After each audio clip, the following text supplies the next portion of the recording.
নামাজের সঠিক নিয়ম ও সঠিক সময় জানতে চাই, এর মাধ্যমে কি আমার বিপদ কাটবে বা প্রয়োজন পূরণ হবে? তাহাজ্জুদের নামাজ হলো সেই নামাজ যে নামাজের মাধ্যমে আল্লাহর সাথে সবচেয়ে নিবিড় এবং গভীর সম্পর্ক স্থাপিত হয়। ৫ ওয়াক্ত ফরজ নামাজ, এটা তো ডিউটি, এটা তো পড়তেই হবে সবার জন্য, এটা তো কম্পালসারি। মানুষ যখন কোনো জায়গায় চাকরি করে, বসের অফিসিয়াল যে ডিউটি ৯টা টু ৫টা বা ৮টা টু ৪টা যেটাই নয়, এই ৮ ঘন্টা বা ১০ ঘন্টার ডিউটি এটা সমস্ত স্টাফদের জন্য প্রযোজ্য, এটা সবাই করে।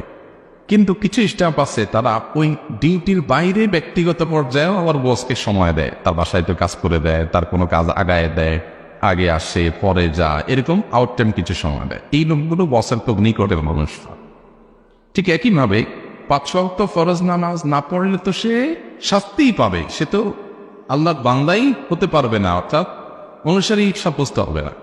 কিন্তু যদি কেউ ৫ ওয়াক্তের পাশাপাশি তাহাজ্জুদ পড়ে, তখন সে আল্লাহর খুব প্রিয় পাত্র হয়। নফল নামাজের মধ্যে সবচেয়ে শ্রেষ্ঠ নফল নামাজের নাম হলো তাহাজ্জুদ। কোরআনে যে নফল নামাজের নির্দেশ দেওয়া হয়েছে সেটা হলো তাহাজ্জুদ। ওমিনাল লাইলি ফাতাহাজ্জাদ বিহি নাফিলাতান লাক, রাতের কিছু অংশ তুমি তাহাজ্জুদ পড়ো। এটা এখন শোনার অলরেডি হয়ে গেছে। আমরা তাহাজ্জুদ ম্যাক্সিমাম মানুষ পড়ি না। কেন পড়ি না? কারণ রাতে দেরিতে শুই। এই জন্য সংগ্রাম করতে হবে, রাতে তাড়াতাড়ি ঘুমাবো, রাতে দেরি করে ঘুমাবো না।